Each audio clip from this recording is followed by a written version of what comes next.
Please turn off all cell phones. The agenda of the Pompton Lake Zoning Board of Adjustments, July 22nd, 2025. The following is the agenda of the regular meeting of the Pompton Lake Zoning Board of Adjustments. The meeting is to be held in the Municipal Building, 25 Lenox Avenue, on Tuesday, July 22nd, 2025, beginning at 8 o'clock p.m.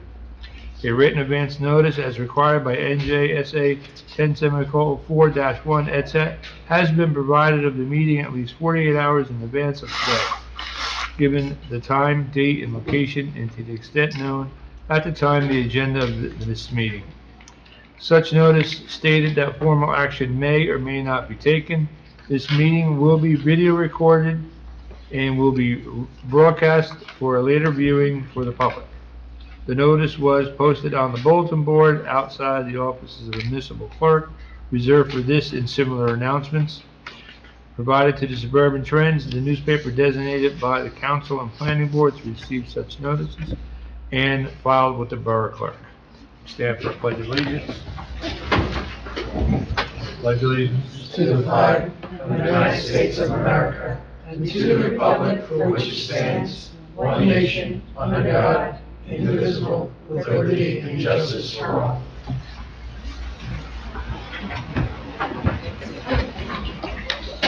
We have oath of office. Gary, would you please come forward? You just stand there, Right there.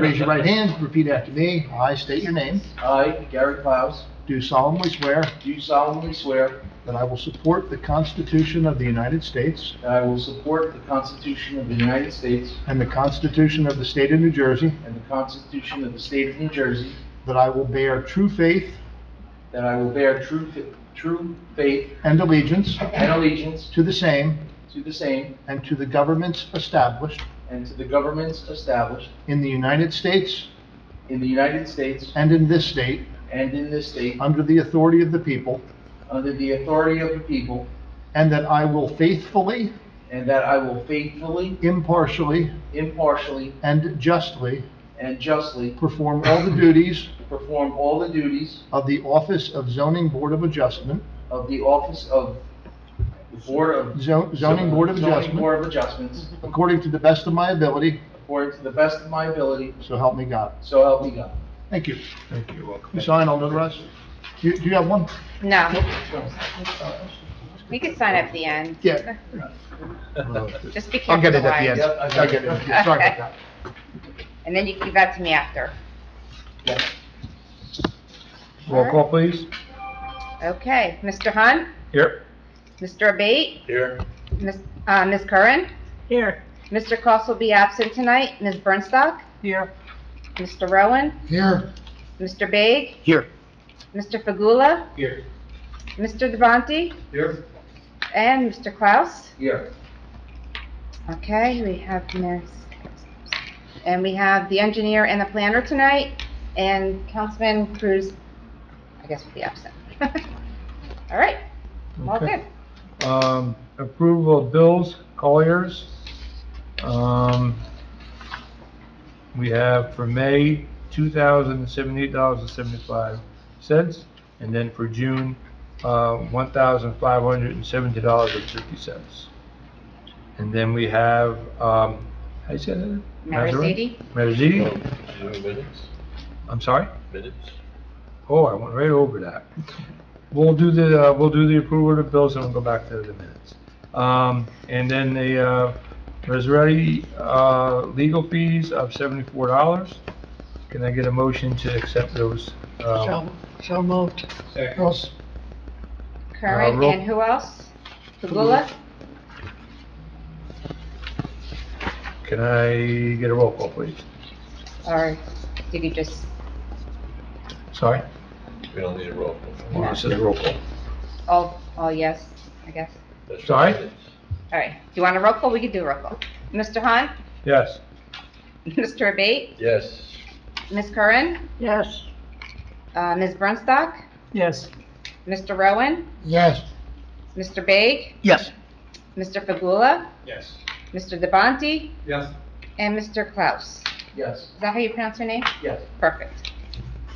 Okay, we're gonna go back to the minutes, regular meeting minutes for May 27th, 2025. Everybody had an opportunity to read the minutes, or any corrections? If not, can I get a motion to accept those meeting minutes? I'll make a motion, we accept the minutes as read. I'll second. Rowan and Baig? We will not be doing June, that will be next meeting. Can we get a roll call, please? Okay, Mr. Hunt? Yes. Mr. Abate? Yes. Ms. Curran? Present. Ms. Bernstock? Yes. Mr. Rowan? Yes. Mr. Baig? Yes. Mr. Fagula? Yes. Mr. Devontae? Yes. And Mr. Klaus will be present. Okay, we had a couple of correspondence from the municipal clerk. And, two from notices. Applications, we have BOA 24-09, 227 Hamburg Turnpike. Please go forward. Yes. Good evening. My name is Douglas Doyle. I was here last time. You were kind enough to grant my client an adjournment for the opportunity to bring in a planner who we have with us today. By way of background, unfortunately up on the screen is really the focus of today's meeting. We're here for a use variance based on your current ordinances. A tenant that proposes to move into one of your historic buildings is looking to have some uses which we think don't require a use variance and some which, according to your zoning officer, will require a use variance. You're going to get testimony today from the tenant that she would like to, on the first floor of the building, in, if you look at the suites,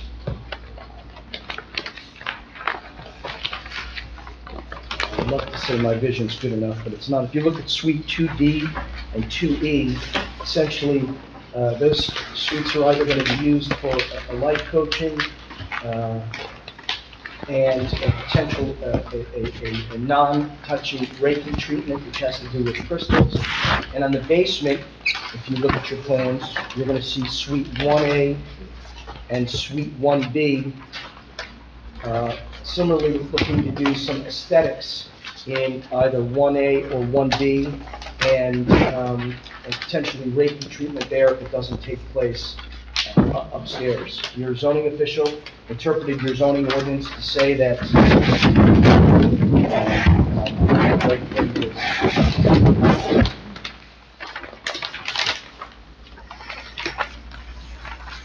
change of use, tenant, proposed use, beauty and skincare services, business a modern sanctuary spa, has been denied for non-compliance with the provisions of Articles Section 190-17C1A of the municipal zoning ordinance for the following. Building is on historic landmark registry, one retail sales and services in B1 district only, not permitted use on the first floor. So essentially, when we look to your definitions, it's unclear whether in fact it's permitted, but what we're looking to do is not massage, basically the kind of aesthetics having to do with eyebrows and that kind of, those kind of non-invasive, non-touching, if you will, services. And I was a zoning board attorney in Midland Park for like, I don't know, 12, 13 years. And I remember that I always had to counsel my clients that B1 variances should not be granted routinely, right? Because it wasn't something the governing body contemplated. But I think we find ourselves in a different position here because, one, the ordinances don't say that it's not permitted, but they say it's not specifically articulated. That's number one, and you'll hear that from our planner tonight. And number two, this town, and I discovered only by speaking with my planner, that Passaic County has a very, very large concentration of historic landmarks.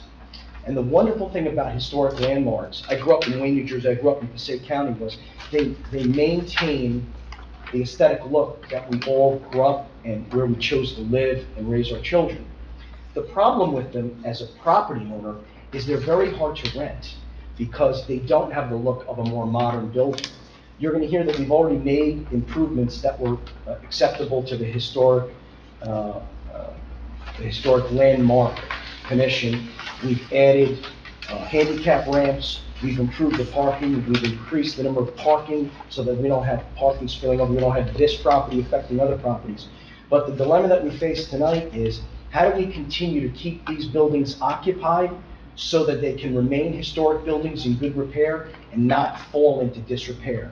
And we believe that the benefits will substantially outweigh the detriments. There will be no negative impact on the community based on where it's located. And you'll hear testimony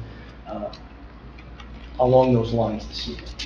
So I'm going to first call the engineer, if I may, have them explain to you what the layout of the building looks like, how many square feet we're talking about for this potential tenant, the improvements that have been made already, and whether in fact, according to the local ordinances, whether these uses can be accommodated based on the number of parking spaces that are available. After that, I'm then going to call the tenant, so you can hear from the tenant exactly what it is she's proposing to do in these. And then finally, I'm going to call the planner, Brian Condola from Medley Engineering, to explain why we believe that we can overcome the D1 criteria, and why in fact we believe that it's in the town's interest to allow this kind of use there in order to maintain the income to this property and be able to maintain this important historic landmark in the community. So I'd like to call Mr. Ferranti at this time.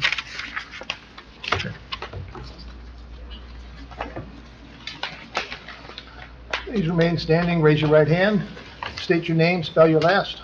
Yes, John Ferranti, Ferrante. Do you swear or affirm the testimony you'll give this evening before this board will be the truth, the whole truth, and nothing but the truth, so help you God? I do. Are you familiar with this? Yeah. Are you familiar with this site? Yes, Okay, can you walk the board through this site and the improvements that you've made? yes, and Sure. the board secretary was kind enough to load the drawings, the site plan drawings on the computer. So where do I want to go? Yes, just. Maybe you want to switch seats?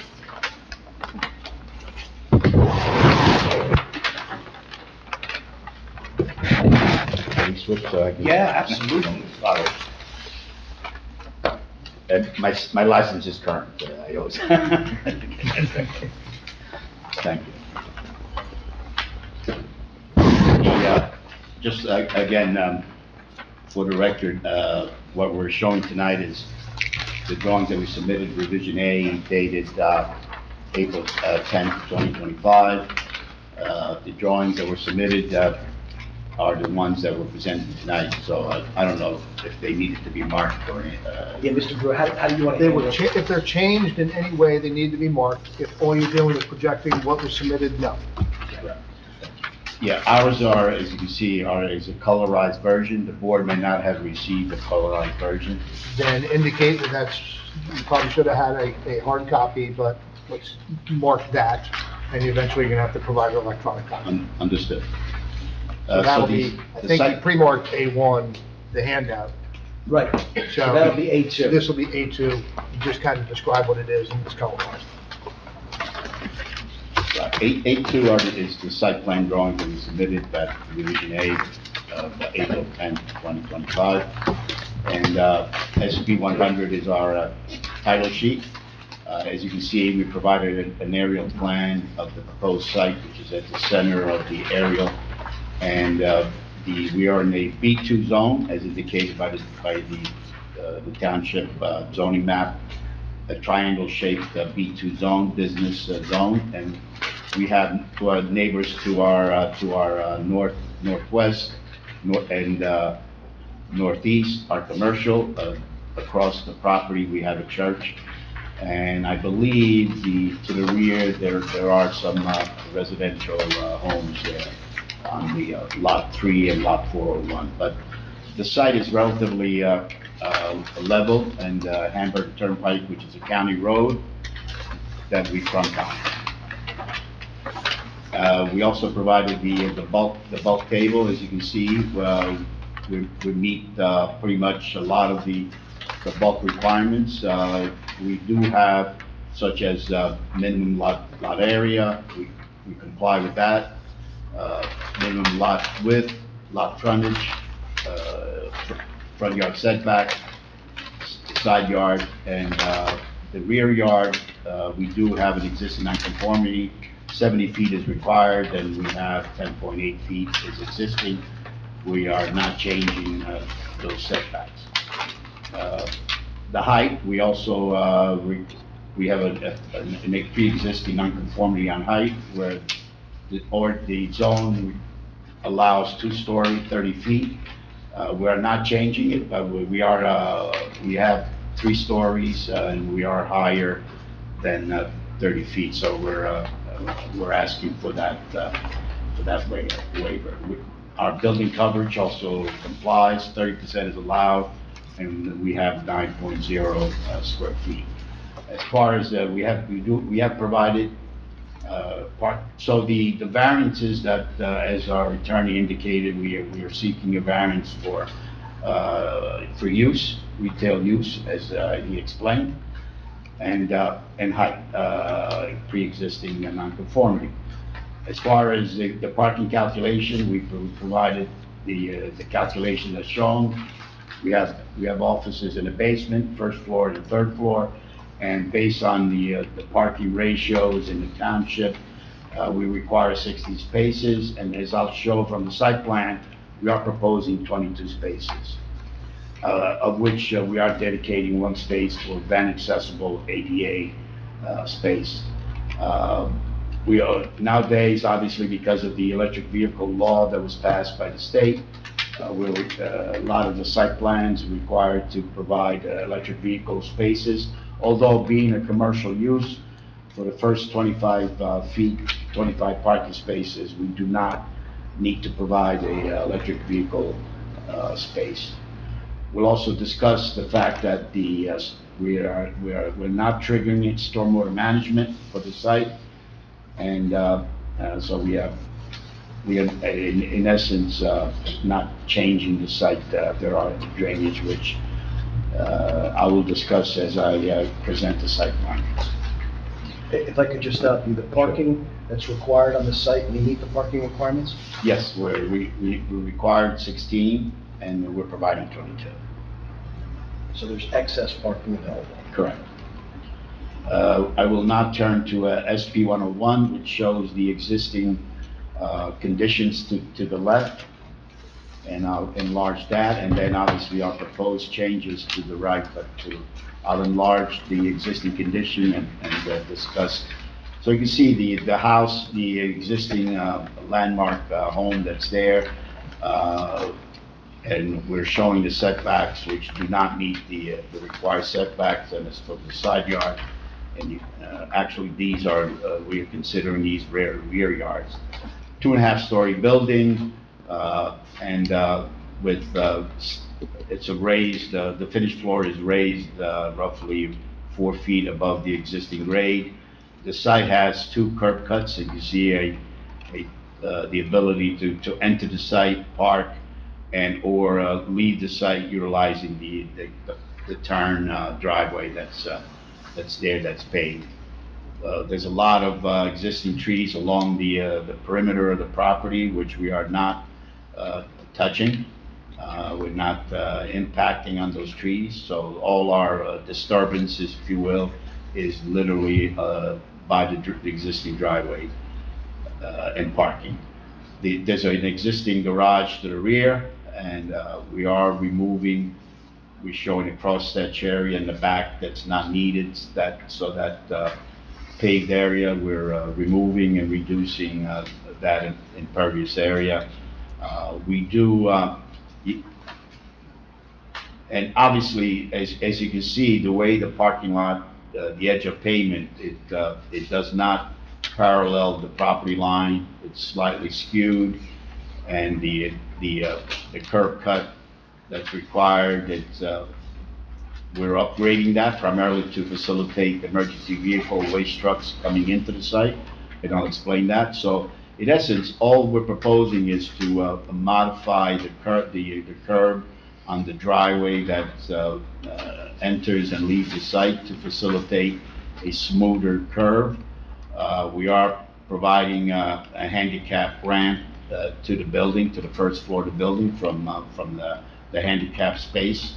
And we're squaring off the pavement. So we're only adding overall from the existing 944 square feet of pavement to the site. And now turning to the right, drawing right, is the proposed. As you can see, we've removed the paved area next to the garage. We've straightened out the parking, made the parking stalls much more compliant to 9 by 18 spaces. So we're adding some asphalt paving there. We're improving the driveway. We're widening the curb cut, primarily to facilitate the emergency vehicle, the waste truck, to be able to enter the site.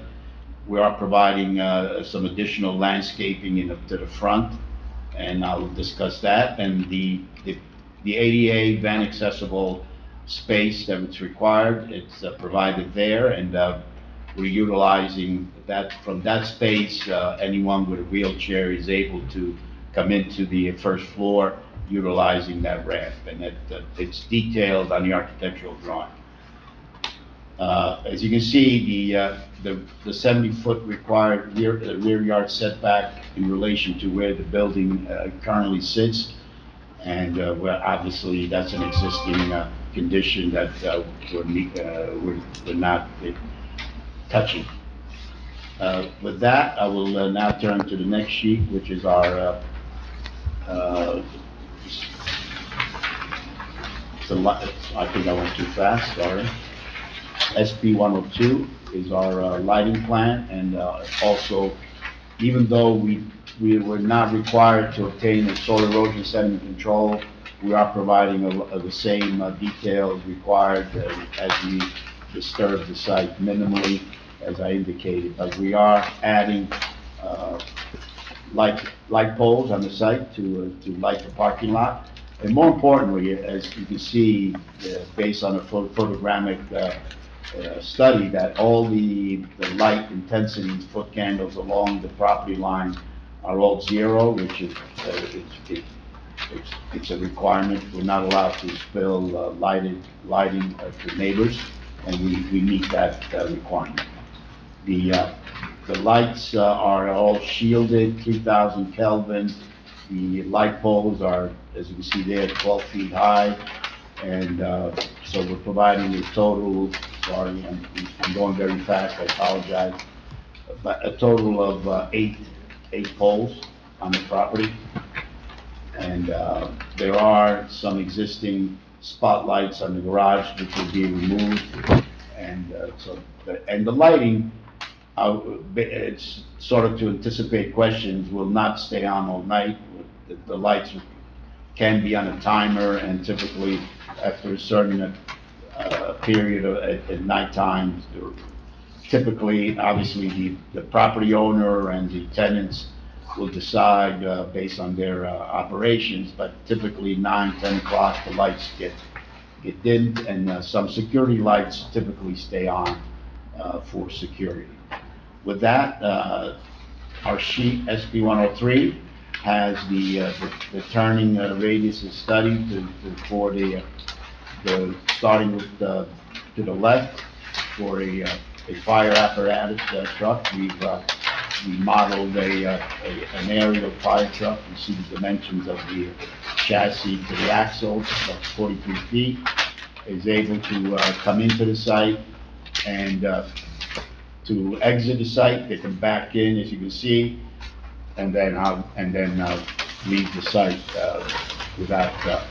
We are, as you can see, we are not utilizing the existing exit driveway for vehicles other than private vehicles, cars, and so forth, because that driveway will have to be widened, as is the one to the right. So we are proposing to make that a one-way out and not upgrade that driveway. Now, as the board knows, We are on the county road. We are required to submit the plans to the county for approval, and the county may have comments with respect to the details for the drive. We are using county details for the improved driveway, as you see there, but they'll have other comments or not, but that will, we will get that approval. So if the board were to grant this, it would be subject to county planning approval? Correct. And whatever Comments or revisions they have. Yes. The refuse truck, same thing, the refuse truck can enter the site and have to the rear, and the bins from the waste storage area will be brought to the truck. And depending on, I'm pretty sure this will be private carting, and whether it's a front-loaded truck or a rear-loaded truck, it has the ability to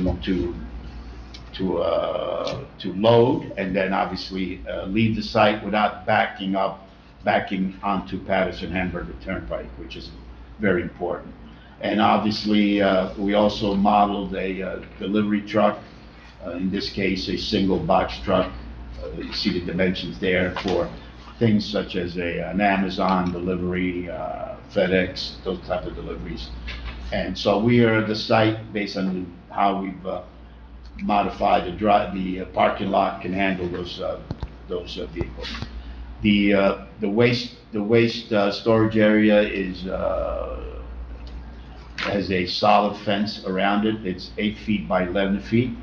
And I think that concludes my sort of quick presentation of the site plan. It's pretty straightforward. We had received comments from the board engineer, and which we responded to, and we've addressed all the comments. What I can do is, if the board chair decides to go through the comments, and one by one, and I address them, or I think that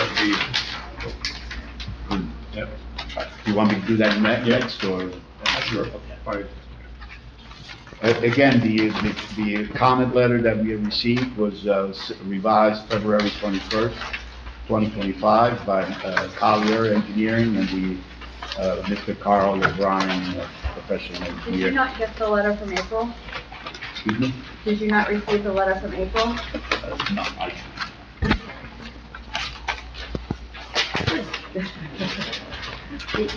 in response to our response. It would have been updated. I mean, I can give it to you now if that's helpful, but I don't want to put you on the spot.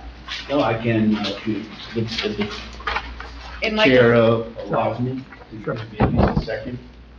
it might just show that some items have been satisfied, you know? Okay, I appreciate it. So you want, if the chair, I'll use that letter? Yes. Okay.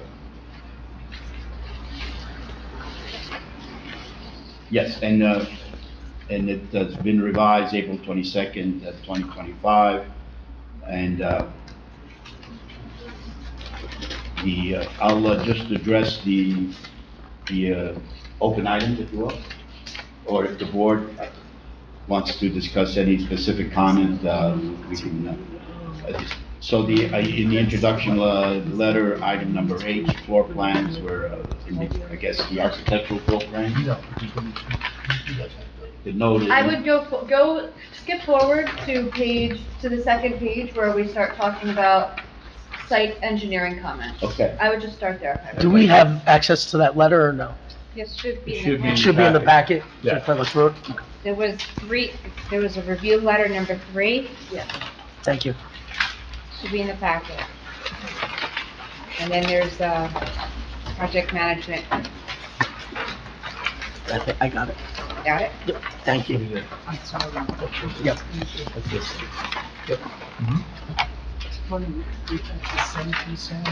It's, I will start with number 5. Number 3 and 4. No, yeah, 3 and 4. 3 and 4 were addressed? The height, number 3. Oh, yeah, has- you Oh, talked sorry. about height. Number I 4 realize has it's- to. Yeah, but, okay, so Was- yeah, was that- you talked about 3 and 4, so sure, start at Correct. 5. David, do you have that? Yeah, on the building height, I've scaled the architectural drawing. He does not provide height, but based on what I've scaled, it's about 34 and a half, 35, Okay. depending on the average grade. Yep. So item number 5, which I think deals with the driveway, which if I may, I will zoom in. This is one. The prior comment was to, suggested to make the driveway one way out, which we did, and I think the comment now indicates, and I'll read it if I may. The applicant has provided, on the plans, a traffic arrow, and a stop bar, and a stop sign at the northerly apron.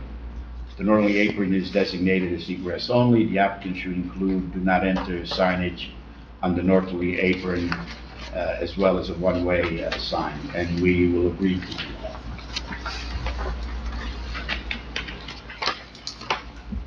The next one was comment 7. The applicant shall provide testimony in regard to the freestanding rear parking garage and the nature of its use. It appears that this application is not counting potential parking spaces toward the overall parking calculations. Continuing comment, I'm thinking you're looking for testimony as to that? Yeah, the parking garage, obviously, I think that's a question, I was told that it's used for storage, so that was not included in the parking calculation. So it's not, and we're not counting as parking spaces either. But that's unfortunately the only testimony I can provide about the garage, that it is.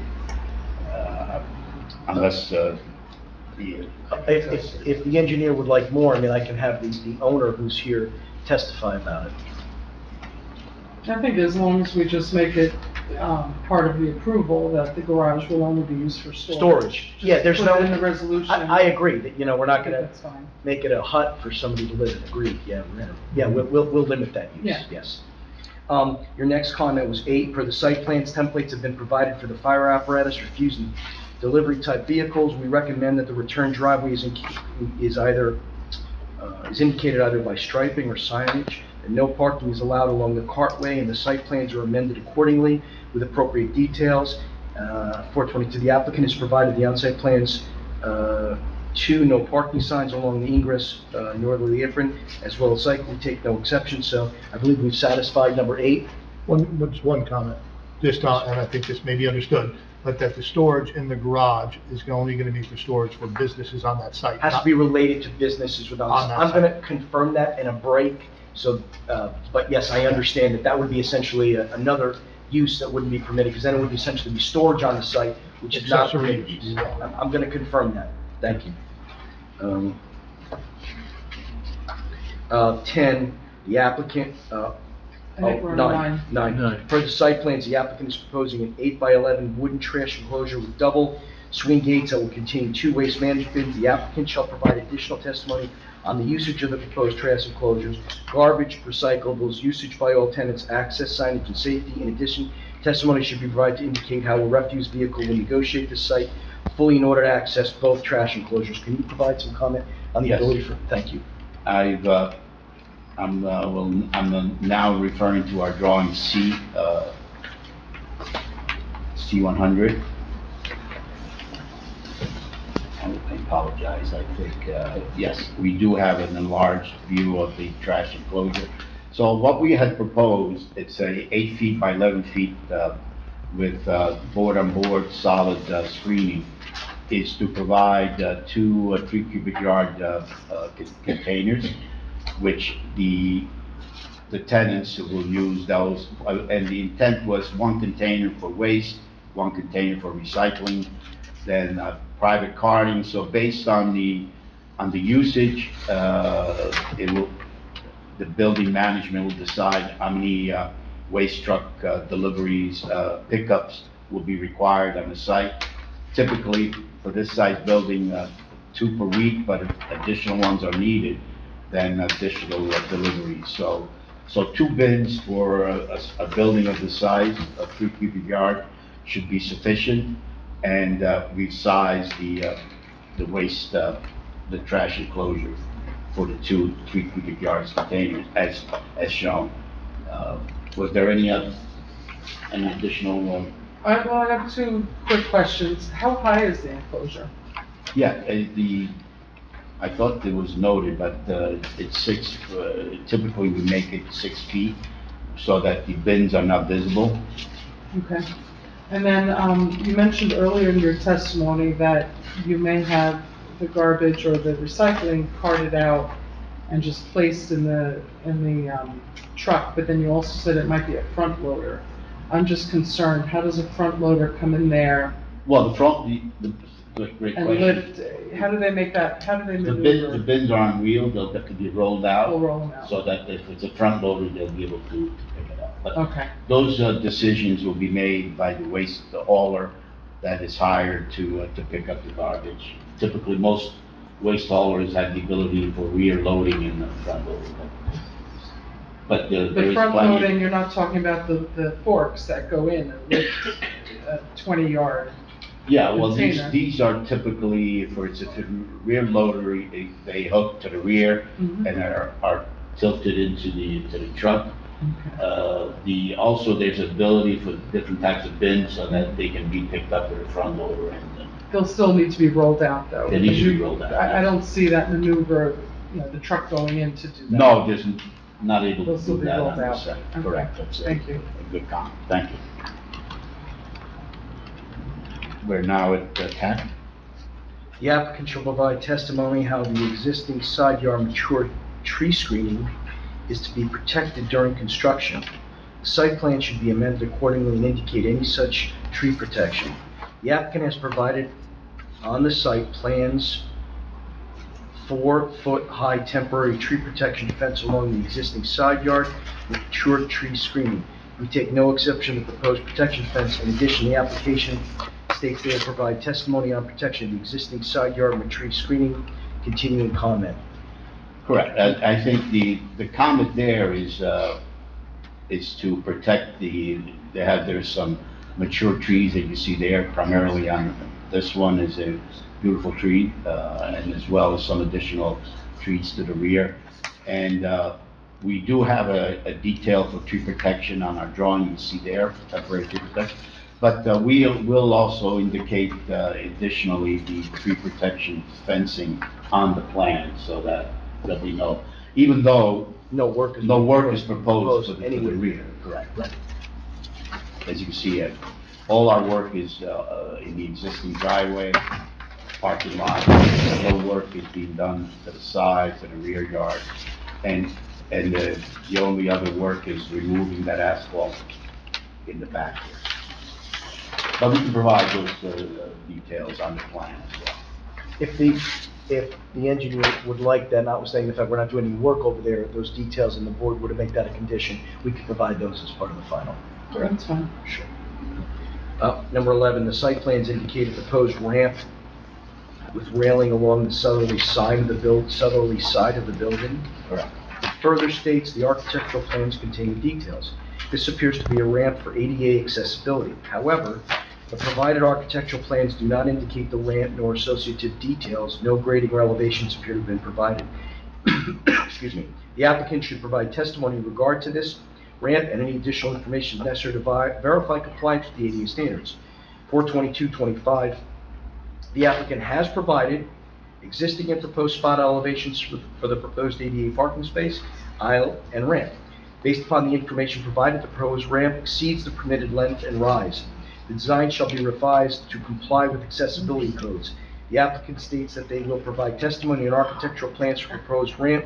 Comment not addressed. Yeah, the site plan drawings do not show the typical elevations and ramp slopes for an ADA. That was handled by the architect, they're on the architectural drawing. If I may, I can switch to that. I'm not presenting the architect, I'm just looking at the drawing, and it does provide the additional details you're on a ramp, the maximum allowed is 1 on 12, which is about 8.3% slope. You can see he's at 7%. Then every time you have the total change in elevation of 1 on 12, which is typically at 2.5 feet every 30 feet, and he meets that. You can see that the 23 feet 8 inches. So he's below the 8.3%, the 1 on 12. And then you're required to do a landing, a non-slope landing, so that someone with a wheelchair can rest, and he has done that. So based on my review, and I'm not presenting as an architect, based on my knowledge of what 88 ramps should be, I believe he meets all the requirements for ADA. Same thing with the width of the ramp, the guardrails and the handrails are there. So again, I'm not presenting for the architect. I'm just sort of reading his drawing, and based on my knowledge of ADA ramp, he meets those requirements. Number 12, per the site plans, the applicant indicates that proposed modifications to the site are considered exempt development from the provisions of the borough's stormwater control ordinance at section 190-1-31, less than an increase of 1,000 square feet of impervious area, and disturbance of less than 2,500 square feet of land. We have reviewed the provided calculations on additional impervious area, 944 square feet, and disturbance 220 square, and we take no exception. Number 13, regardless of item number 11 above, applicant does not show any currently existing stormwater structures on the site. The applicant should provide testimony for the record as to any such existing stormwater features on the site and update the site plans accordingly. The applicant states that no stormwater features are present on the site and will provide testimony. Correct. Based on our visit to the site, we did not see any existing stormwater features such as catch basins and the like. The site is relatively flat, but it does currently slope. Any water falling on the property when looking at the existing plan, flows towards the parking lot, and then eventually finds its way on Patterson Hamburg Turnpike. So in essence, the comment is correct. We are not providing any new drainage features for the 900 square foot additional impervious. And currently, the site grade is the way that we're not changing the grades of the property as we repave the parking lot. So the parking lot will be repaved? Yes.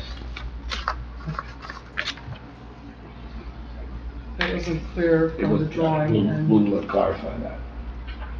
Because I noticed, I haven't had the opportunity to go by the site during, like after a rainstorm, but just going in street view, there seems to be a lot of ponding on that right side. And I wasn't sure if you were gonna address that through some minor regrading We can. or resurfacing. I don't wanna use the word regrading, but Resurfacing, I think we can take care of that in our resurfacing to help with that. And again, the county may have a different plans and may comment on that as well. the county will likely wanna see grades on this, some sort of topo, contours, elevations. It's hard to evaluate without having those numbers and, I understand the site is flat, but Right, we did provide some you have some spot spots. elevations, Yeah. primarily to help the architect design the ADA ramp you see there. Mhm. But you're right, that was one of the waivers that we had asked for checklist waiver for providing a topography on the site. But if the county requires it, obviously we will comply. And number 14, for the site plan, The applicant is requesting checklist waivers for providing topo, grading, landscaping, and lighting. The applicant shall provide testimony justifying the request for said waivers. In regards to the grading and topography, grading should be provided to the extent necessary to validate the proposed ADA grading and parking. 422C response note 11, I believe we do have provided some topography with respect to the ADA. We provided spot elevations, yes. In regards to landscaping, the architectural plans indicate an illegibly scanned site plan suggesting landscaping to be installed along the front side of the existing building, as well as in various places around the proposed parking lot. Modifications, no quantities or indication of species appear to have been provided. Applicant shall reconcile this illegible plan with actual site plans. It appears that certain existing landscaping along the front and side of the existing building may have to be removed to accommodate the requested parking improvements. We recommend that landscaping of suitable character is provided as part of the application, which may be subject to additional approvals by the Historic Preservation Commission. 42225, the applicant has added the location, proposed landscaping, and proposed plant list in the front of the existing buildings and location of existing landscaping to remain. As per the email dated 9/25/24 from the Historic Preservation, the applicant shall obtain approval from the commission for the proposed landscaping continuing comment. As a condition of any approval that we receive, if the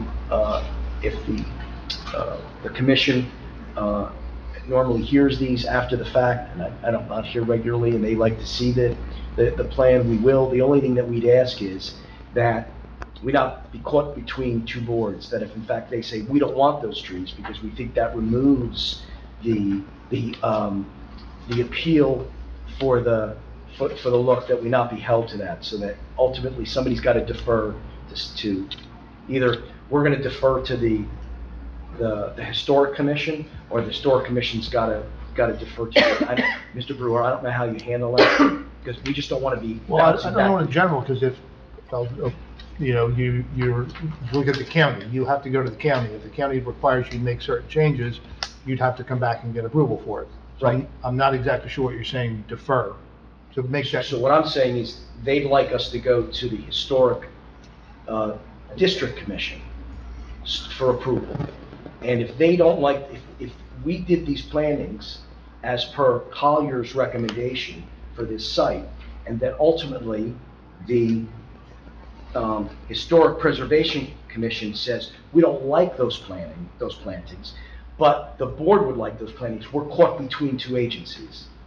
So, because these approvals will be subject to these plantings, subject to going to the Historic Preservation Commission, right? We're happy to do these plantings.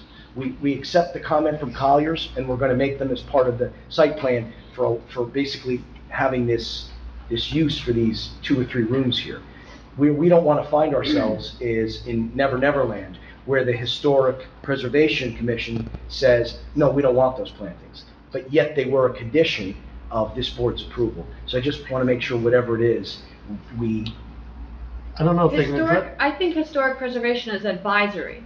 So this board could, as a condition of approval or something, say either we want the landscaping, period, or if the Historic Preservation Commission deems otherwise, we defer to them. Correct, whatever you want to do. Yeah, I mean, That's either way, but at the end of the day, this board gets to decide which route they want to take, right? You said it better than I did. Just as long as it's in there so that we don't have to come back now to revise. So it's, if you want to defer to them, that's great. If you want to hear what they have to say, but at the end, we can live with this, that's okay too. But we're happy to go there. Has anything been submitted to them yet? So. No, because what happened was, as part of the iterations, the plantings have now been included in the more recent filings. So it hasn't been back to the Historic Commission as far as I know, right? Yeah, so they haven't seen these most recent versions with the plantings. And the same goes for the next comment, which is lighting. Yeah, I think that I think one of the concerns is they want to see what the historic, if the Historic Preservation really recommends there ought to be a big change, then they would want to know that before they're saying yay or nay. So is that's a concern here. Oh, okay, but then you're going to defer to whatever they want. because we can't come back for another application, right? We're not gonna come back for another application, because if they say, we think it's too many lights, then I'm caught between two boards and I gotta come back for another, application. I understand what you're saying, but I don't see that there's any substantive difference than when you're caught between the county too. County is The county actually, under the MLUL, has the authority to say, we're gonna change this. They're only an advisory board for you. which is typically why you would want them to weigh in before they hear it, because now they're giving up. They're saying, they don't get the benefit, and this, you can decide. I'm not making this decision, but then this board has the benefit of hearing that advisory. That's their concern, that they're giving up that advisory. They have to say, we might not accept it. If they're supposed to advise, they're not getting the advice. I think that's So you're the making, concern. okay, so I need to understand your local practice. You're making your approval subject to their review of these plans, which they've already reviewed. I'm saying that, I'm not saying, if you're required to go to that board. We've been there, and they signed, they were okay with what's proposed, that's in the packet. They have not seen the plantings, because the plantings developed as a result of your engineer appropriately saying, we think that there should be some plantings here, and we're delighted to provide that. We just don't want to be caught with, this board wants to see the plantings, and then the historic commission says, no new trees, no new plantings. Then where are we?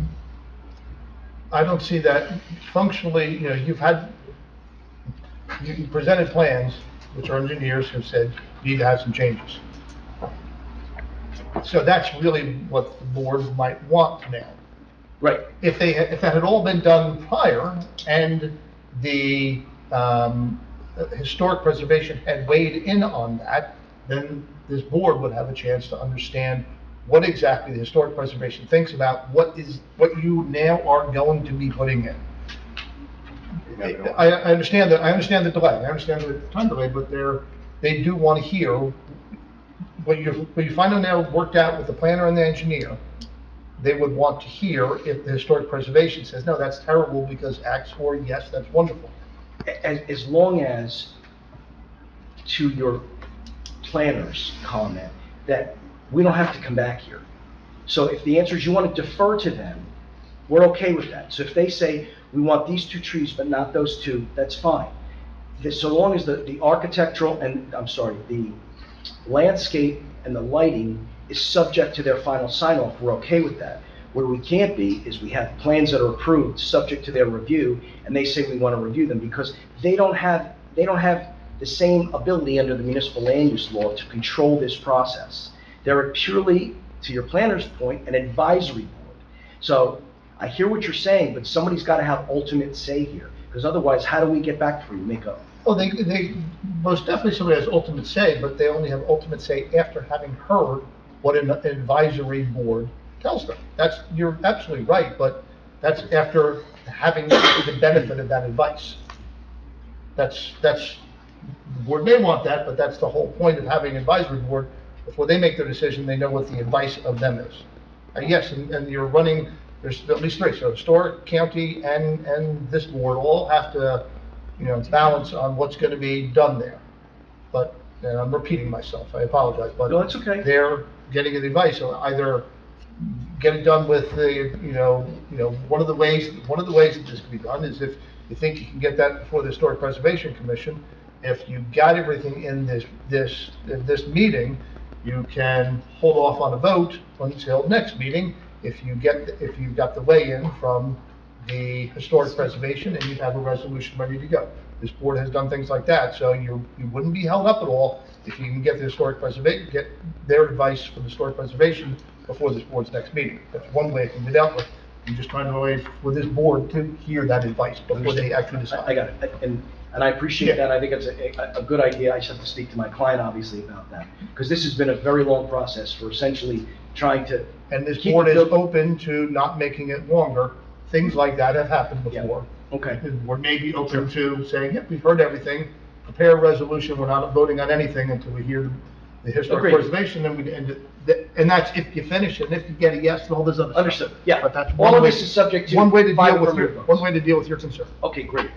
Andrew, I just have one question too, because I know I hear a lot about the Passaic County planning board, but what about our municipal planning board? Do they have to weigh in just because of the aesthetics of it? Nope, not at all. That's, it's They one don't. or the other. Different You have the site plan approval authority when they, in context with a D variance. So if D variance, they have to come here, Right. then you have the authority, the planning board has not, it's one or the other. Okay, thank you. It's a good question. Well, that would save you some time too. so. Yeah, no, I That's what I was asking. It's an even better answer. Also that we can have some aesthetics in 2 rooms in the building, I mean, it's just, we bit off a lot here, but as you can see, you know, we're trying to keep the building up, we're trying to make sure that it remains historic, and at the same time, you know, there are costs associated with this and that. Okay, so we were at, I think that's the same thing for C, 14C, that we should probably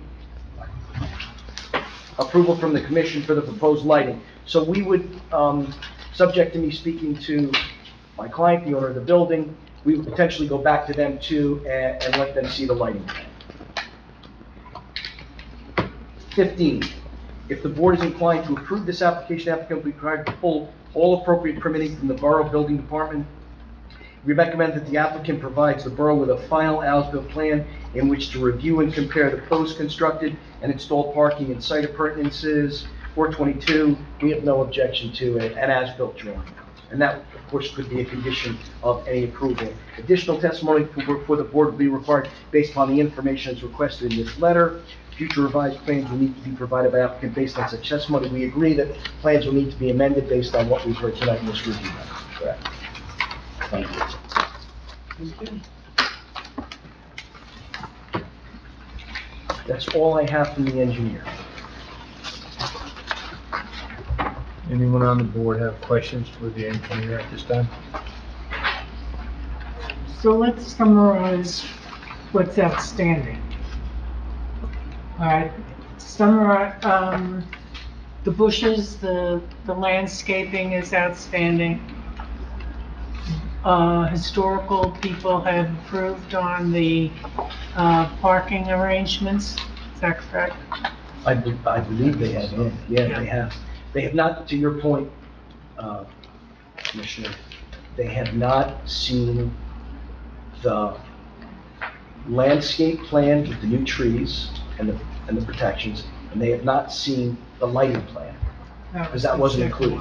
So were we to go back to them, it would be to make a presentation to them and have their comments for the benefit of this board on those 2. Okay. I think I got that right? Did I get that right?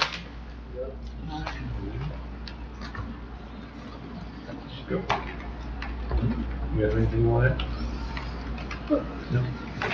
I'm gonna ask Collier if you have any comments, suggestions, questions on the testimony that was given that you already haven't asked. Nothing else. Okay. Then we open that for the public. Okay, since all the questions are done, I'm going to open up to the public that ask questions on the testimony that was given. And I see no one in the public, so I will close that session. Thank you. Thank you very much. Thank you. Thank you.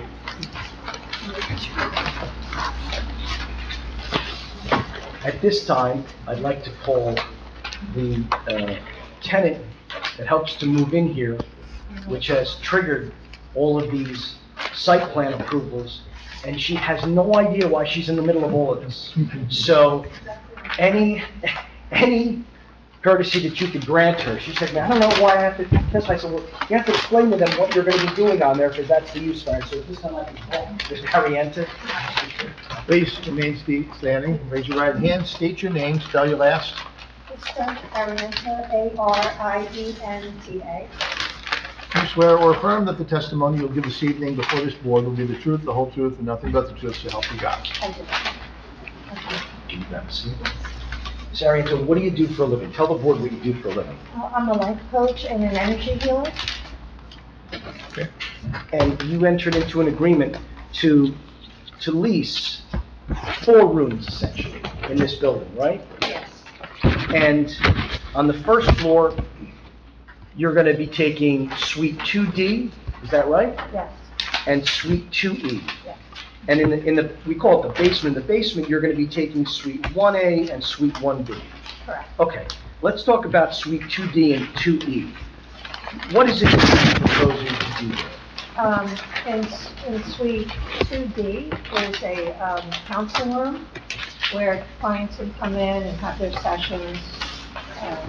With you? Yes, with me. And how do they come in? Do they just come in off the street? No, by appointment only. Okay. Mhm. And then you act as their life coach or whatever other Right. services that you provide? Mhm. Okay. Suite 2E, what is it you're proposing to do in There, Suite 2E? in Suite 2E is a crystal healing bed, and it's just a mechanism to promote relaxation and meditation, and the client can go into that bed, they go in there, by themselves, and they have a 45-minute session, and it's just a relaxation tool. Okay. Does any of that require you to touch these people or come No. into contact? No, absolutely not. If I wanted to go there and get that relaxation, which I may need very soon, how would I get there? How can I make that happen? You'd have to call and make an appointment, and we would schedule it and come in. Okay. I'd like to direct your attention now to the lower level, Suite 1B and 1A. What are you proposing to do in 1B and 1A? In 1B, we wanted to have a spray tanning business, and on the other side, an aesthetics business, facials or eyelashes application, makeup application, just simple things like that. Again, non-invasive, you're not proposing massages? Not at all, no. Not at all. And how would one come in to get a spray tan? Call, make an appointment, or if I had a website, book online, and make the appointment and come in. So everything is going to be by appointment only for the spray tan? Yes. And what about the aesthetics in 1A? But 1A is by appointment as well. Okay. Once everything gets ramped up, how many people other than yourself are going to be working there? Maybe one or two at a time, that's it. Okay. But importantly, the watchword for today is all of this is by appointment only. There's nobody that's going to be able to come in off the street. No. And if they do come in off the street, even if you have an availability, you're going to tell them it's by appointment only. Yes. So that we don't develop this habit where people can just come in off the street. No, it has to be by appointment only. Okay. So the good news for you is those are all the questions I have. So, That's of all. course, if you have any questions, Sure. All right, anyone on the board have questions for the applicant? Testimony? Good? No? Okay. Very good, thank Thank you. you. Great. And the last witness I have is... Yeah, oh yeah, one second. One to second. the public. Yeah. Come on back. Oh, I'm sorry. It's okay. There's one other detail we have to do. Since you provided testimony, go ahead, see. We have to open it up to a public Oh. section. Okay. So, at this point, I'm gonna open it up to the public. If anybody in the public would like to question the applicant based on the testimony that was given, now is the time. Since there is none, I will close that section. Thank you. Formality, sorry. We're now going to get into the technical nature of the application. I don't know if it's the board's happy to take a break at some point, otherwise we go right through. I'll leave it up to you. I don't know if you wanted to speak to them, just confirm that garage, only gonna be Why for, don't, can we take 5 minutes and do that, and we'll talk about the garage, and I'll talk about the other things in terms of going to the commission, and then I can come back and put on, does that work for everybody? That works. Okay, let's grant the 5-minute recess. Thank you. Actually, we'll do 10. 10-minute recess. No. You should have a limit on how All much right. paper they can- Okay, I'd like to call the meeting back to order. Thank you. One of the things your attorney appropriately asked me to determine during the break is, can we confirm what the shed is being used for? It's only being used for storage, for paper towels and things like that in the building. Plus, it is only available for use by anybody that rents space in the building. We have no objection to a condition that it should only be used for tenants in the building. We're the board to grant our use variance application. In addition, my client has had ongoing communications with the chairman of the Historic Commission, And it is our intention that first thing tomorrow morning, we're going to send those plans over. If they believe we need to have a meeting, they'll so advise us. I understand they meet before you meet on the same night, which would be in August. If they require a meeting, we'll meet with them next week. If they review it internally and send us an email, we'll have that email hopefully for the next meeting, and we'll understand how to communicate to you at the next meeting. Does that work, Mr. Brewer and Mr. Chairman? Yes. Yeah. Okay. At this time, I'd like to call Brian Tindola as a professional planner to give expert testimony as to why we believe the use variance should be granted. Please state your name, spell your last. Brian Intindola, spelling of my last name, Intindola. Do you swear or affirm the testimony you'll give this evening before this board will be the Yes. truth, the whole truth, nothing but the truth, so help you God? Yes, I do. Mr. Tindola, what do you do for a living? I do this, meaning that I present for planning and zoning boards, both on this side of the table and on the dais.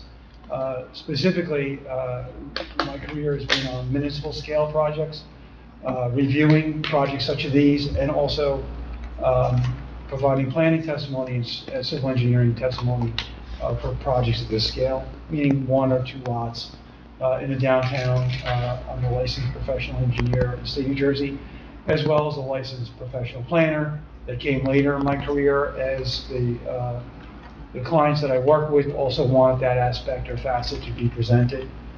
Recent testimony in terms of a planner was 2 weeks ago in Clark for a daycare on Westfield Avenue.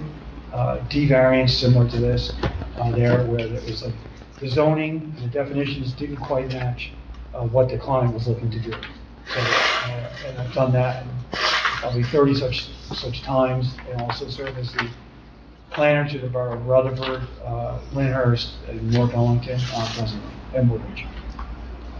So you're not only a hired gun, you actually represent municipalities in helping them and guiding them in terms of what kind of planning is appropriate for various zones, et cetera. Yeah, ultimately, the story is the same.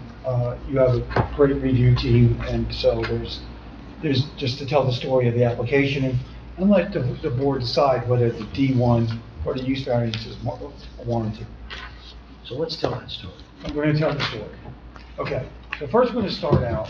You have an exhibit 11 by 17, and in the right side that was marked A1. Remark A1. A1. And in the heart of Pompton Lakes, you'll see the B2 district. Literally looks like the heart of Pompton Lakes as you scroll out. And then in the B2 district, as you scroll out, what can we do in the B2 district? Per the zoning map, and what is allowed is business district professional office, right? So we are not that. We're providing personal services. So then, rightly so, the zoning code official has sent this application to the zoning board of adjustment. And we have to explain to you how this does not impair or harm the intent of your master plan or your zone ordinance, and provides for the general welfare and open space. So as top line, I believe it doesn't do that. I believe that what we heard from the applicant is that the parking lot is going to be refreshed. The parking lot is going to be refreshed. We're going to provide a handicap ramp, which is not there now. So all the things, all the features that you need to bring the Stark property, into service, which is what the goal is here, is being provided. Parking lot, like I said, the trash enclosure, handicap ramp, handicap space, all the things you need to bring to code to keep this building as an asset, a historic asset to the borough is what the applicant is providing here. So that is like the nuts and bolts of what we're doing. Now let's talk about the use. As you heard, the use is a pretty light use in terms of intensity. It's appointment driven, 1 or 2 employees on site. So there's like a time and space self-limiting usage on the site. There's only so many people that can be serviced by an appointment driven business. If it was walk up, it'd be a different story. It'd be retail. But retail's allowed here. So actually we're less intense than what a retail use would be. by also giving the borough the benefit of a going concern that can stabilize the property. I'm sure you've all driven by the property.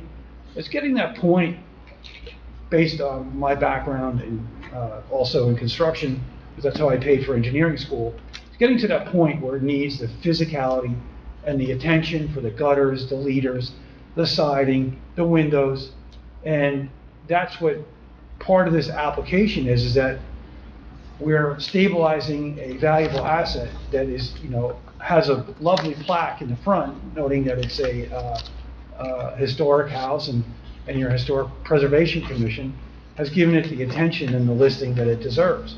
And I think the applicant is providing the vitality or the revitality of the site that's needed. So, we could wax and go on about that, but I think we understand what the application is. It's a day spa with typical appointment-driven uses that a day spa provides. Unfortunately, the way your ordinance is structured, there's not a lot of definitions of uses that are allowed. So if it's omitted, it's not permitted. So it's omitted, so we're here to ask your permission to let a non-permitted use per your zoning ordinance go forward. So what do I have to prove? I have to prove that I read your master plan re-exam. What your master plan re-exam wants to do from 2017, it wants to maintain and enhance existing downtown businesses base and encourage a mixes of uses that provide employment, small-scale retail, and service eateries and entertainment. Although the services are not allowed, it is a goal for your downtown revitalization. So that is what we recognize in your master plan re-exam. And pretty much in your original master plan that was done by another consultant, it was echoed except for that the DuPont site is not as active as it was thought to be. So that's really the difference in between that. So that's what the planning board, the master plan, the mayor, and commissioners want to have. And we believe we're doing that, right? We are self-parked. We need 16 spaces. We provide 22. So I think we're comfortable with the parking. And it gives you a little buffer if the other uses that we're not talking about, the other allowed use, they may have some intensity that we didn't account for. But we have that buffer that we can pivot on that. So we're comfortable with the parking supply. We do have a couple C1 existing hardships. I believe was the rear yard setback was 10 foot, but that's been there. I could not tell you how long. It looks like the two buildings, the residential building that's behind us, that looks like it was lovingly rehabilitated or is always kept that way. We're looking to match that energy, if I can, by rehabilitating our building to match our two backyards to match. So I think that we are not making that any worse, the existing dimensional variances we have. So let's talk about what we need to talk about in the to justify the use variance, right? So the state of New Jersey recognizes, and this board has to consider the aspects of the application, and that's under section 40:55D2, purposes of the act, and it says that what are we trying to achieve here as a zoning board, right? What are we looking to do? And one of the things that we look are the purposes, right? And the intent of the purpose. And then what we're looking is that if we look at purpose A, are we doing this? Encourage municipal action to guide the appropriate use or development of all lands in the state in a manner which will promote public health, safety, morals, and general welfare. And I believe that as a health-associated use, revitalizing a historic structure, we're meeting purpose A. A little bit of a stretch on the health aspects of it, but maybe some would downplay that a little bit, but we are doing a health or beauty and spa type associated use. But what else do we need to do? We need to provide adequate light, air, and open space. As far as I can tell in the application, we are not diminishing that. We're not building up to the property lines or the setbacks. We're pretty well situated right in the middle of the property, and we're going to stay that way. We're going to enhance the landscaping as per the site engineer, and let's see, get this up a little bit. So the existing, as we see it now, is really not going to change much, except by better planting and safe lighting to be used in the evening hours. So I don't see that we are impairing and actually maintaining adequate air, light, and open space. What else are we doing? Well, we could look into D, right? We ensure that the development of individual municipalities does not conflict with the development and general welfare of neighboring municipalities. We're not doing that, and there's no conflict apparent. What else are we doing? We also want to talk about purpose G, to provide sufficient space in appropriate locations for a variety of agricultural, residential, recreational, commercial, and industrial uses and open space, both public and private, according to respective environmental requirements in order to meet the needs of all New Jersey citizens. I believe that the spa use is appropriate in the B2 zone, although not listed specifically. I believe that there is no detriment to introducing a use that's less intense than a potential retail on the ground floor. So I don't see the detriment that we're adding, and so I think we are providing for purpose G. And ultimately, too, we have I, to promote a desirable visual environment through creative development techniques and good civic design arrangement. If an applicant comes before you and has the pre-blessing of your Historic Preservation Commission, I think that we are doing that. And not only that we're doing that, we're providing a handicap ramp in a tasteful way that doesn't trigger a Historic Preservation Commission refusal, right? So, and that goes to bringing the vitality back to the building, that as a handicapped person, you are not precluded from using the building, regardless of the use. That is like an ancillary benefit of providing this D1 variance, because it is supporting the investment to provide ADA access. Otherwise, it's very hard to do that unless you have an applicant that's willing to support that. They can leave it as it is. And then finally, to promote the conservation of historic sites and districts, open space, energy resources, this is purpose J, and valuable natural resources in the state to prevent urban sprawl and degradation of the environment through improper use of the land. And I would say that we are doing exactly that promotion. We're preserving a building, we're giving it a lifeline, we're looking to get more on the tired side, and I think it's been that way for a while. Maybe they had a heyday, but just basically my drive-bys over the years, it's pretty much been the same looking building for as long as I can remember. And I think this is an exciting application that will bring life back to the building. So those are what we believe are promoting the general welfare in that test. And so we have to talk about what are we doing that's going to damage your master plan, the land use patterns in Pompton Lakes. And I don't see it. I see mostly the benefits, not many detriments. It's not an intensive use. We're not asking for extended hours. It's a pretty low-key use, almost on the order. I'm trying to think of the relative scale of uses, maybe on the same order of a self-storage. It's there, the mass is there, but really not a lot's going on. So I think that we have that kind of low intensity. And I don't think it's going to cause traffic issues on Hamburg Turnpike. It's kind of like a unique site that it's in the middle of an island surrounded by Ramapo and Hamburg and Passaic. And so it's, and I think this would just be a compliment to that.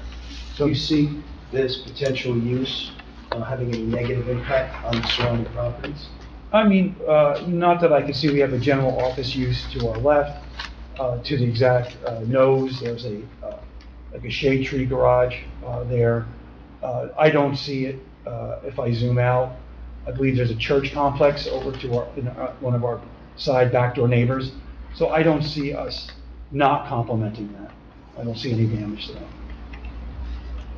So, I mean, that's the proof I have to give you to, grant the D1 use variance. It's not to be lightly entertained.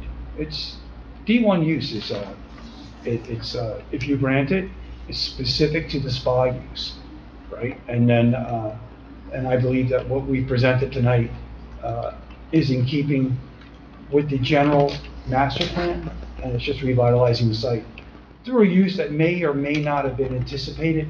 Because if you go to the uses that are allowed in the B1 and B2 zone, and then you can see on the exhibit, it's kind of light.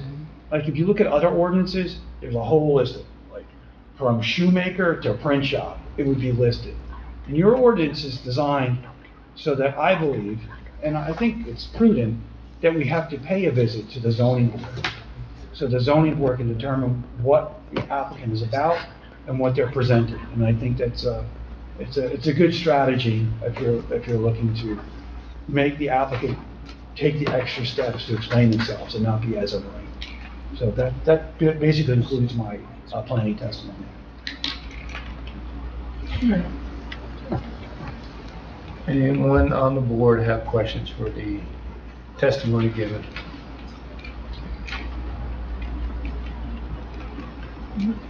No? Collier, you have any questions? I have one. Go. What are the operating hours going to be? They did not say that. They said it was appointment driven, but I would assume, and not to speak for the applicant, it would be maybe a 9 to 7 type of business. Like, because if you're going to drive appointments, people have to come home after work. So I believe a 9 to 7 hour and probably a 3/4 day on Saturday is my assumption. And how many days during the week? Probably 6 days a week is what I would assume. Excuse 6 me? days a week, Monday through Saturday. Okay. And not to say that based on my experience with these users, if they would have an occasional wedding party come in, it might be a Sunday. But that would be by appointment only in an extraordinary condition. I can confirm that. I just asked the owner of the building whether he anticipated anything much beyond 7 or 8 o'clock at night. He said no. So. No later than that. Thank you for your question. Anyone else? Nope. Okay. At this point, I'll open up the public session to ask the applicant testimony given, and now is the time to come forward and ask those questions, which I see no one in the public, so I will close that session. Thank you. So I lied. I'm going to ask my client to take this, to just give you a couple comments about what he's been going through the last couple of years to keep this landmark building up and keeping it in an important location in your town. But I don't expect anything more than maybe 5 or 6 questions from him. I may do that. Sure. Thank you. Thank you for your time. Thank you. At this time, I'd like to call Andrew Fine, one of the owners of the limited liability company that owns this property.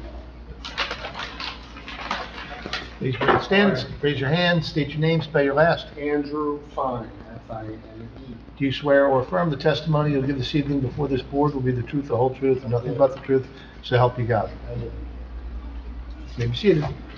Thanks. Mr. Fine, you're a contractor by trade. And, And now you've also invested in property. You bought this property, correct? yes. And how long ago did you buy this property? I think it's been 3 years now. And what were your intentions when you bought the property? To preserve it and bring back the beauty of the building. I love the building. The inside is spectacular. The outside is in disrepair. I bought it 3 years ago, and my guess is nobody did anything for 25 years prior to it. And your long-term plan, assuming you can get it rented out, which we'll get to next? I want to keep it, and I want to collect rent. Unfortunately, it's been very difficult to get renters. Can you tell the board what you've done in order to try to get renters for the building? Oh, sure. I've had a local real estate agent representing the building since we bought it. Nicolina Belfiore, I believe her name is, from Weicker. I think she's somewhere else now, but It's been on LoopNet, it's been on all the commercial sites, and to be honest with you, it's very difficult. What's making it difficult? I don't know. I don't know if COVID and people working at home, I think the fact that the parking lot's in shambles is part of it. I'm not quite sure. It's, But you're here because you're willing to make an investment in the property. yeah, we're gonna spend a bunch of money for sure to clean it up. I mean, the parking lot alone is probably $100,000 investment. You know, the handicap ramp, obviously. We want to clean up the building. Inside the building's in good shape. It's been preserved nicely. I don't know if any of you guys have been in there. But I've met with the Historic Society a bunch of times. I've brought them all over. They came and checked it out. And it's awesome. I mean, the building's awesome.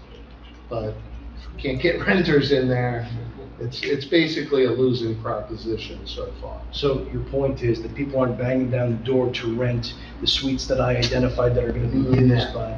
No, they've been empty since I bought the building. It's been empty. And for the purposes of the board hearing this, you're making a commitment to try to maintain this historic landmark building? Yeah, absolutely. Absolutely. Otherwise, we'd be here for a variance to try and put 12 condos out there. You know, I'm not looking to do that. I have no more questions. Anyone on the board have any questions for this testimony that's just given? Still got that old boiler in the basement? We do. We do. Are you in the historic society? No, I'm a realtor and I went in the building about 3 or 4 years ago. It's not in use, but it's there. Yeah. I don't know how the heck we're gonna get that thing out of there. It's the size of a truck. In pieces. Take pictures of it. It's the size of a truck. Supposedly, though, one of my boiler type guys told me that the placards, the doors, are like collector's items. It's got to be from the 1800s or the early 1900s. It's very. You're gonna be renting that top floor as well. I noticed that was empty. That's been empty forever. It's a great space. I'm trying to get an accountant, a lawyer, or anybody. I mean, it's great. So you want to fully rent it? Yeah. You don't have any renters in there now? No, we do. You do? We have a couple psychologists. I have a chiropractor up on the second floor. We have 3 on the first floor in the right front unit. We have a psychologist. Second floor back left, I have a psychiatrist and another psychologist and a chiropractor. So I think there's 4 out of 8. It's half full. Half, okay. I can say Mr. Fine has been before the Historic Commission, and he's been a #1 guy. Thank you. And, I did speak to Laura prior to this, and she gives approval and, when everything. And I remember her making a comment to me that if it's within the building or on the building, the Historic Commission wants to know about it. But any of the other stuff, she didn't really have an issue. If that means anything. Anyone else? Since we're all done with the zoning board, I'm going to open it up to the public. Anybody from the public like to come and ask any questions regarding the testimony given by Mr. Fine, please now do so. Since I see no one, I'll close that session. Thank you. I'm going to ask the board whether they'll entertain a vote at this point, subject to the conditions that we set forth, unless, Mr. Brewer, you think we should hold off on that vote till next month. I'm trying to figure out your thought. No, I would think that would be a good recommendation if I would you vote. Go with the vote? Yes. Okay. I'm gonna stand, first of all, and I'm gonna say thank you for your time. I left your best for last, because we're really trying to hold on to this landmark building, but, as everybody understands, maintaining these buildings are expensive. We're willing to make the investment to keep it up, to attract the right tenants. Unfortunately, there's not a square peg that fits into a square hole here. We believe that this use is not obtrusive. It doesn't offend the site. You heard the applicant, the tenant herself talk about what she's proposing there. It's by appointment only. I think it's going to have little to no negative impact on the site that any one of the other permitted uses in a retail setting for which we wouldn't be before this board would have on the site. I think the parking, the improvements to the parking, the improvements to the site circulation, the improvements to the landscaping, the improvements to lighting are going to make the building more attractive, and it's going to give this municipality, certainly this owner, the opportunity to maintain this historic landmark for many, many years to come. And this is the friction that we face, which is, ideally we don't want to do anything, but if we don't do anything, it becomes an asset that no longer, at some point, any businessman has to walk away and say, it's a great idea, but it's just not working, nobody wants to rent from me. So I think that we've demonstrated through expert testimony that in fact we've met the criteria under D1. Your attorney will ultimately give you the law on what that criteria is. I'm not going to dare do that. That's what he's here for. But I'd ask for your support for this application. I would ask that you condition it on those things that we discussed tonight, so that we can satisfy all these boards concerned. And I thank the professionals for reviewing the application and providing us the guidance that they did. Do you want to give a recap of the testimonies and also Do the conditions, I mean, you have to, for D-variance, you have to find special reasons, and it's especially suited for this. So whether or not they presented evidence that there are special reasons to grant and allow this use, which isn't permitted, and it's especially suited to this location. They presented evidence on, for testimony on those issues, and this would be an application for the D variance with the associated pre-existing bulk variances along with the site plan which was presented. I would say subject to all the conditions set forth in the Collier's letter, and as for discussed today, would be if you vote today, it's not going to be subject to the historic preservation, but you can make it that they do have to go to the historic preservation, at least for the review of the new landscaping, and it would be Lights. on the and the lighting on the conditions that they also need county planning board approval. They're going to address the ponding on the right-hand side with resurfacing, subject to the review and approval by the board engineer. They can present to the historic preservation. They're going to present an as-built drawings as a condition. The garage will only be used by tenants. This will be specific to the specific uses that were described today in the testimony, not just general, but it has to be limited to those specific uses, and really those were the conditions. That would be the resolution. Okay. And those, if I may, those specific uses that were articulated were a spray tan, and crystal room. Thank you. A crystal healing room, a counseling room, and an aesthetics room. And for aesthetics, excluding Aesthetics is going to have. Aesthetics is such a general. It's going to have to be. She said eyebrows, and I'll list Makeup. You got eyebrows, makeup, Makeup. eyebrows, Facials. makeup, Facial. facials. Thank you, facials. But specifically excluding, Mr. Brewer, massages. Yep. Because I just want to make it clear that that's not what. Yep. That would be the resolution. Okay. Can someone on the board please? I'll make a motion, we approve the use, subject to all the conditions that Mr. Brewer had just gone through. Second. A second. Third. Can I get a roll call, please? And just so you guys understand, this is it's a use variance, only 7 votes, so you get to participate, listen, you need 5 to 7. Okay. Mr. Hunt? Yes. Mr. Abate? Yes. Ms. Curran? Yes. Ms. Bernstock? Yes. Mr. Rowan? Yes. Mr. Baig? Yes. And Mr. Fagula? Yes.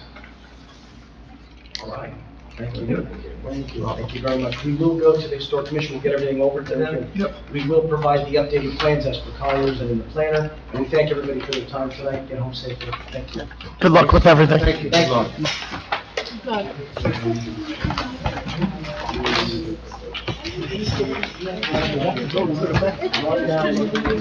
Laura is on vacation. Laura, Commissioner G is on vacation this week.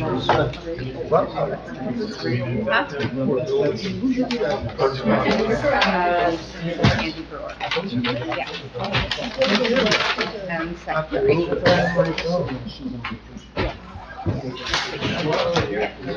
could still.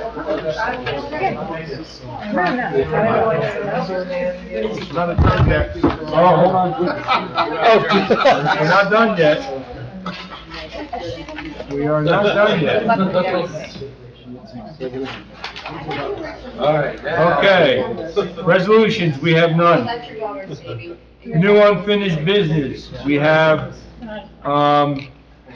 Mike Costa's not here for anything open space, nor is any representative from council, so nothing on that one.